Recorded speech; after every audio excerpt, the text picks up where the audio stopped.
Hello everybody, this is Dana with the Freedom Please channel and essenceofme.com. I'm coming to you all today with a dream chasing video. I received 2 readers' questions, and on the surface they look as though they have nothing to do with each other, but you will see in my response that actually they do. The first question is,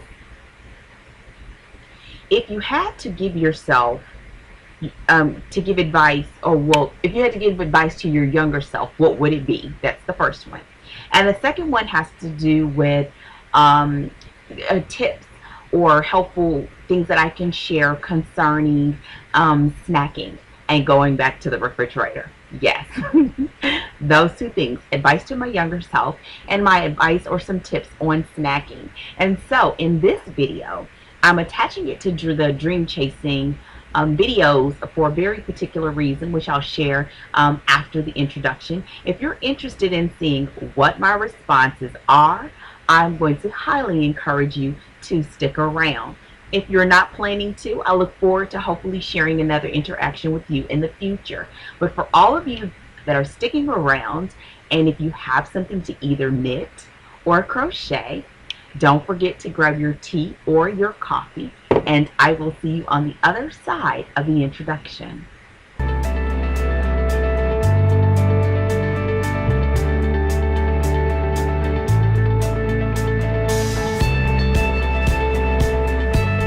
Okay, hello everybody. Again, this is Dana. I am coming to you all with a dream chasing video. It's been a second because I have been out chasing my dreams, slow and steady, but I'm here. I received 2 questions on some past videos, and I thought I would come on and record this video. I have been meaning to do it for a little while, but you know how things kind of get crazy and nuts, and so it means that, yes, so I'm here. First thing I'm going to do is I'm going to show you what I'm working on, and I probably shouldn't be showing you in mid-stitch.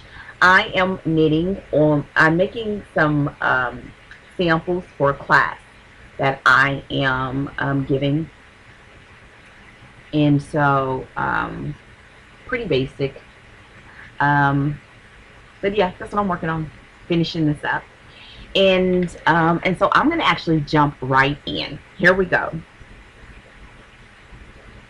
I don't know why, and as always, at least I try to on these videos, I try to have notes because it helps keep me focused. And so the actual question was, if you could go back in time, what advice would you give your younger self? And so I'm going to just kind of take it from the top. You know, sometimes you hear people talk about, you know, living with no regrets, and even some people say if they had to do it over again, they wouldn't do anything differently. And even I hear a lot of the saying, you know, you know, what's meant to be will be, it is what it is, all those types of things. And I say all those different sayings because sometimes it's almost this passive way of saying, if I just be, things will go the way they're supposed to be. And in some respects of my life, actually in several respects of my life, I really challenge that. I challenge that on several levels, which I'm not going to go into a lot of detail on today. And so my resolve is to try my best to be smack dab in the middle of God's will for my life.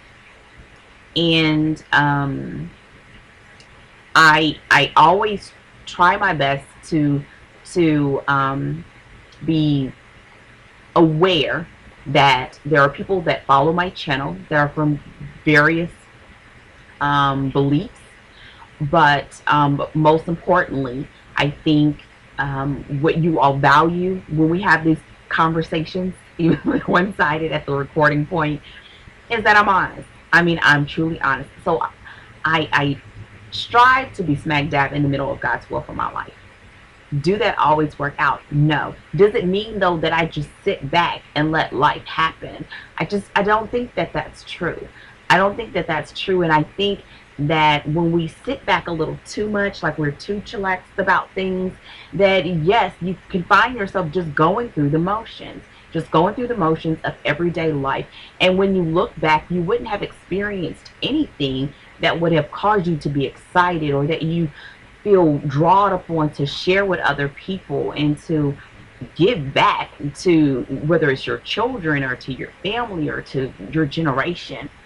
So with that said, the first thing that I would say to myself is, dear Dana, number one, slow down.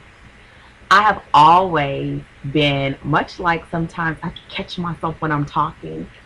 Just go, go, go, go, go, go, go, go, go, go, go, go, go, go, go, go. I've all like, I can't remember a time in my life when that was not true.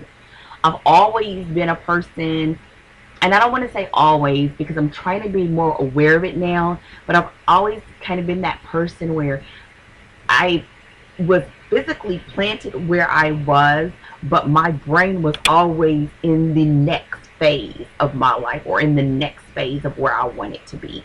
And so I would say, dear Dana, slow down. Number two, I would say Christianity is not the issue. Knowing God for yourself is. What do I mean by that? I went through a season of my life where, I was raised in the church. And I went through a season, actually more than one, where I just felt like I was done. I had some questionable experiences. I had some trust issues with leadership. And I also just didn't quite understand. Now I know I didn't quite understand where I belong and how things fit together. It was never an issue of not believing in God, but I just didn't. I blamed that season of uncertainty on the institution of church or Christianity or them people. That's what I did. And what I know now is it's not Christianity.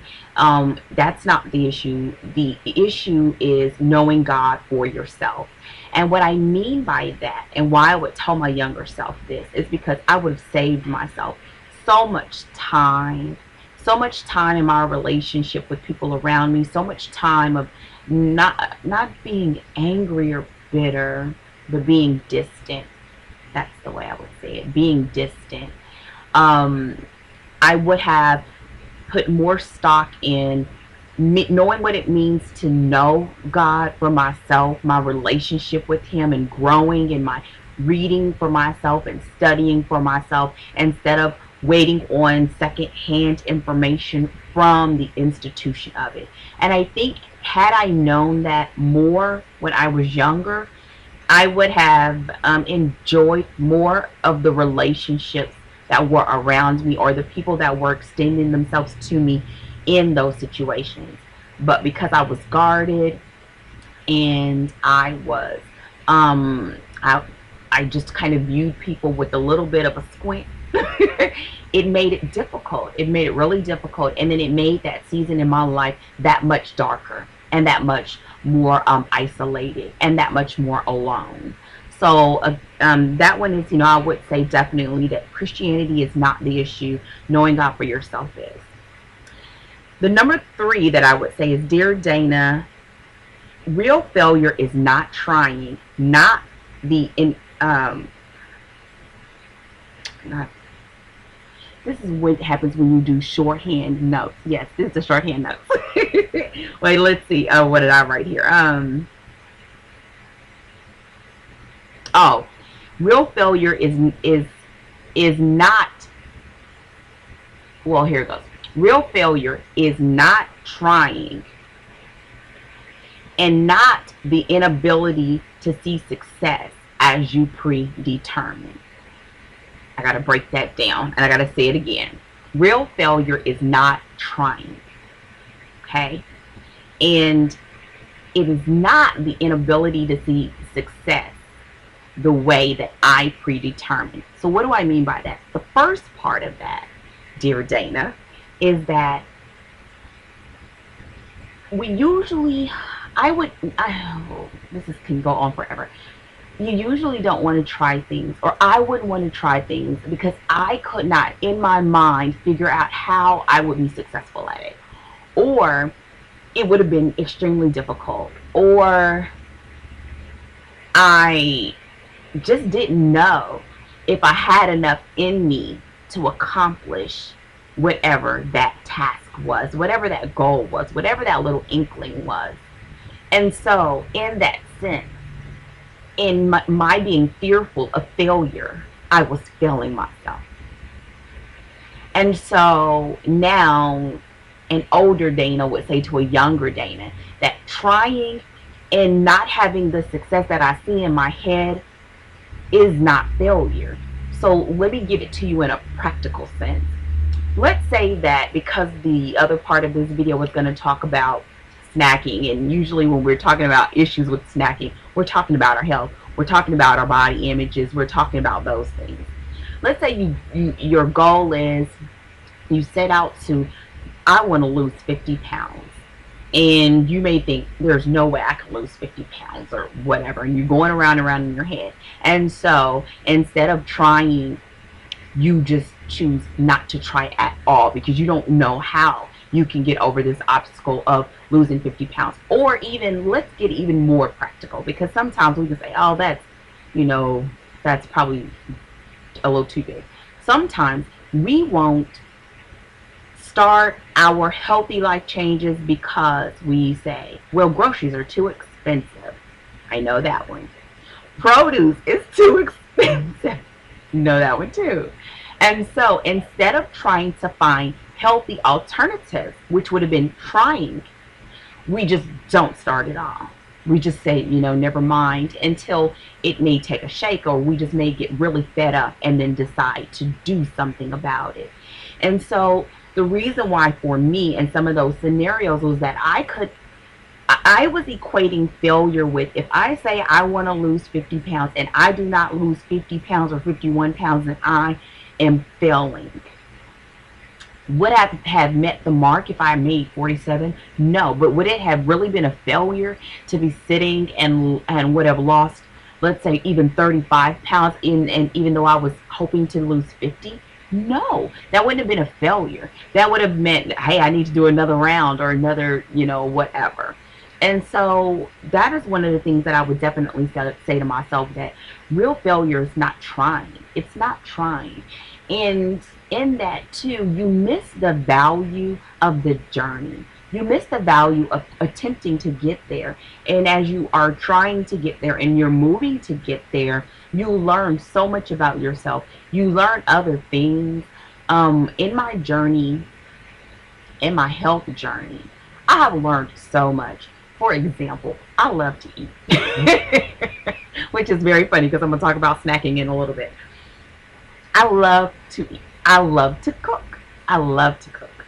And one of the things that I used to do is I would challenge myself how I could make like comfort foods or foods that you really love to eat in a healthy way, and nobody knew the difference. So what would happen is I would be in the kitchen, dirtying up all these dishes and buying all these seasonings and doing all this testing. And in the end, it made me a true lover, even more so of food, but of cooking and of finding healthy options. Like most people, when they know how much I actually spend on groceries, they hit the floor. I am a very frugal shopper because our family, we watch the bottom line. Probably like many of you that are watching this video, or many Americans right now, or I mean, not just Americans, it's just the reality. But I have found ways to cook to have a healthy lifestyle. It doesn't mean we just totally get rid of junk food, but we have probably a lifestyle as far as our eating is concerned that is probably better than the standard American diet, the SAD diet, when people say the standard American diet. And I do that on a very tight budget. And even in the summertime, I'm going off on a tangent. I'll come back, I promise. And even in the summertime, we tend to have more children in our household than we usually have during the school year for various reasons. Um, since we work from home, we can have our nieces and nephews and friends' children if need be, like if they don't have child care or if they don't have extended care, that type of thing, we tend to have more children around. And my budget usually does not budge too much while still feeding more children. At any given time, I can go from our normal 2 children to having 6 or 8 children or whatever in our house. And it doesn't change my budget much. And so I'm saying all of that to say, I would not have known that about myself had I not gone on the health journey. Am I where I want to be? No, not by a long shot. And it's not just about it's just on so many levels. No, I'm not. But am I actively making steps and along the way learning more about myself? Definitely. I definitely am. So again, number 3 was that real failure is not trying, and the inability to see success as I predetermined is not failure. And the last one, number 4, is stop hiding and live. Now, you all that are watching this video probably watch many of my videos, and you probably would not see me as a person that would be in hiding. And I don't hide as in a hide behind a bush type of, or even that I'm shy, but it's more so I didn't realize until I spent some time overseas that I do like to fly under the radar until I'm ready to be seen. I don't know what that is. I don't know what it is. I can't describe it any other way than that. And the way that I learned this is I spent some time, almost 2 months, in Beijing. I lived there for that time, and we were fortunate in studying over there that we didn't live in like a expat area or an area where other Americans or other nationalities were staying. We stayed with just in a normal common area, which meant that on a day-to-day basis, in order to do my normal things, go to the store, get my food, finding places to study, trying to find a coffee house to work, that meant I had to interact with locals, not knowing a lick of Mandarin. I didn't know any. And it was so difficult. It was so difficult. It was so difficult. And I wouldn't trade the time for anything. I wouldn't change anything because I learned so much about myself.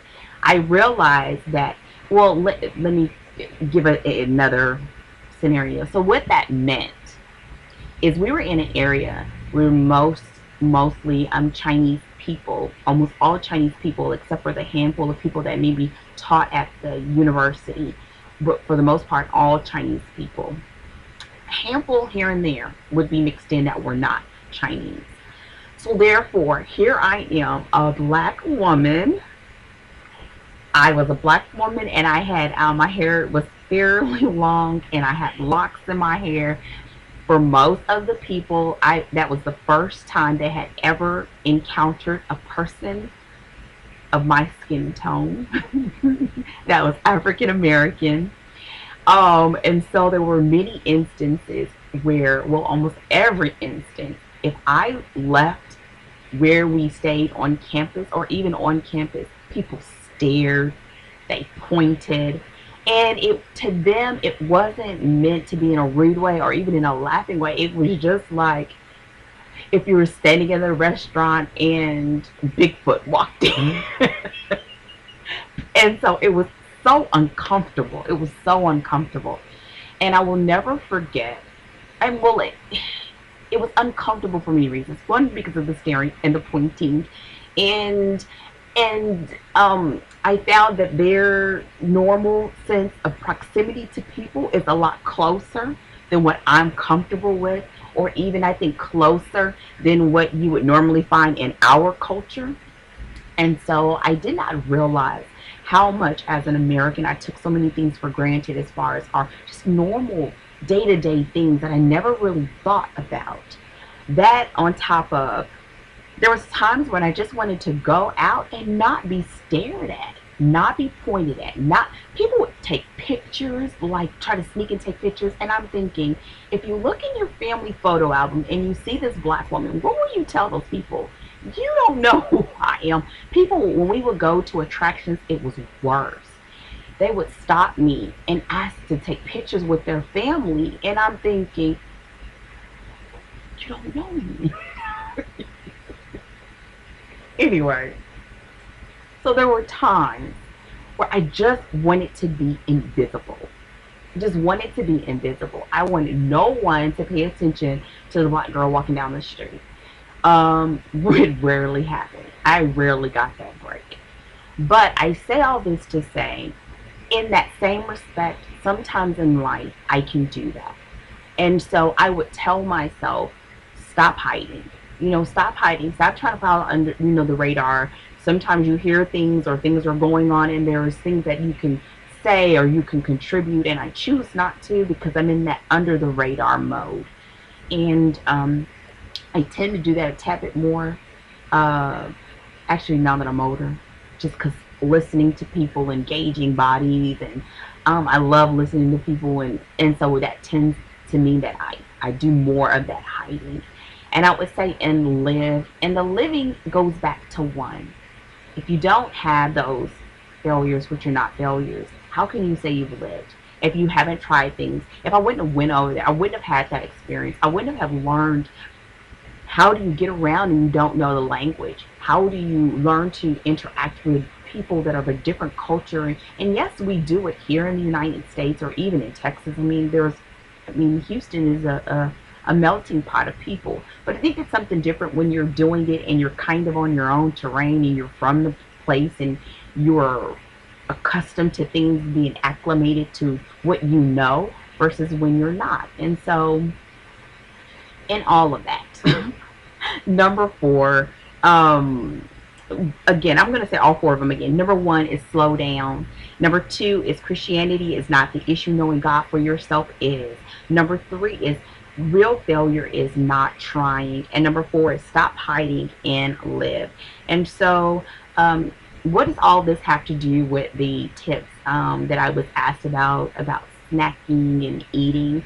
I find that this is tied in, number 1, because of that stop hiding and live. Part of that is a physicality thing. It's a part of your body. It's a part of moving. It's a part of being your best self. And that's what this dream chasing series or these installments or these videos or whatever you want to call it is about. And part of that is that we have to learn to trust ourselves, but don't trust ourselves. So trust ourselves, but have up some sort of boundaries. And so the boundaries that I want to talk about real quickly on the snacking thing is set yourself up for success. And I've said this before, and I've said it before, and I've said it before. And that is something that I would definitely tell my younger self. When I was trying to first lose my weight, I lost probably collectively probably over 50 at one point. No, yeah, over 50, closer to 60. At one point it was closer to 70. So I teeter-tottered at 10 or 15 pounds, and I want to stop the teeter-tottering. And that's a part of my younger self, which is set yourself up for success. I'm tongue-tied here. What does that mean? If you know that you're a snacking person for a little while, you may need to remove those things that you are prone to snack on. We can try to get into the psychology and all that stuff of why you snack, and it's good to snack, it's not good to snack. But if it's not good for your hips, girl, let it go until you can get a rein on it. So does that mean you never have it? No. Does it mean that you wait until you lose all the weight to have it? I don't believe that's the right thing too. So I would say no. What does it mean? It means don't have it in your house so you can't go to the refrigerator and get it. It's not there. Instead, have maybe one day a week where you can have those snacks and go and buy an individual serving. So once you eat it, it's gone. Another thing is, instead of buying an individual serving, only have those things that you like when you're out at a restaurant or you go out to eat on that one day a week. And that will help you in limiting the snacking. Another thing is, if you're a snacker, try to find ways to satisfy that craving if you can, especially if you can for the first 2 weeks. I found that, I know people say 21 days, I've even told you all 60 days, I've heard so many things, but I have found for myself, after a first week and a half or so, my taste buds will begin to sort of change. There are some things where I would have needed to add sugar or sweetener or something to, that I would no longer need to add those things to after about a week to 10 days. So I would say, give yourself a little room to be able to work into whatever, or work out of, before you even have that like one fun, I call it a fun day for yourself. What you can do is, if you know your person, like I love crunchy. Some people need to get the crunchy from chips.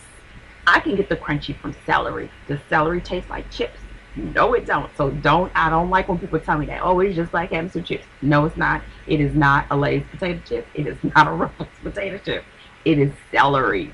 So if you're a person that likes crunchy, or you like sweet, or you like sour, you know, what are, again, in that journey that I had with myself, I found things that could help satisfy that urge for myself without having that item until that day, my fun day. And that is something that is good. What I know to be true is that when you go outside of those parameters, until you're strong, all heck's gonna break loose. Which is why I'm struggling with this going back and forth with these few little pounds. It will break loose, life happens, things snowball, and so what I would tell you is, put those boundaries up, write them down, share them with someone, just like in the beginning with our dreams. It's no different. Those same goal setting things will help you here. And lastly, you know, don't be so hard on yourself. Even with those things that I would tell my younger self, don't be so hard on yourself. Life comes and life goes, and every day that you wake up, the good Lord is giving you permission to get another repeat, another opportunity to get it right, another opportunity to change, to rearrange, to grow. And so I would say, if you are watching this, then honey, you have another opportunity to get it right. Okay? So this has been my dream chasing video. I hope that you have enjoyed this. Please share any other questions that you have. I keep licking my lips because I didn't put my chapstick on. I don't know why. I'm telling you. Put it in the comment section. Don't forget to thumbs up, to subscribe to my channel. And I would love to know any comments that you have. And also, what are some things that you would tell your younger self? What would you tell your younger self? What advice would you give yourself? What roadblocks would you hopefully help yourself overcome? And also, are there any tips that you can share with my other readers concerning snacking? If that's something that is of interest or has been an issue for you. We are a community here, as always. I would love to get to a point on my channel where people not only comment so that I would respond, but that other people will feel comfortable with responding to each other. We all, for the most part, interact with each other on every other channel. Why not? I think we should. I mean, that's the cool thing about all of this. So with all of that said, I hope you have a fantastic day. Look for another Yarn Crafters chat coming up and more dream chasing videos. I have some coming up, but I would love your questions, and hopefully I would be able to answer them to help you out. I think that's it. So have a fantastic day. I hopefully will speak with you all sooner than later, and goodbye.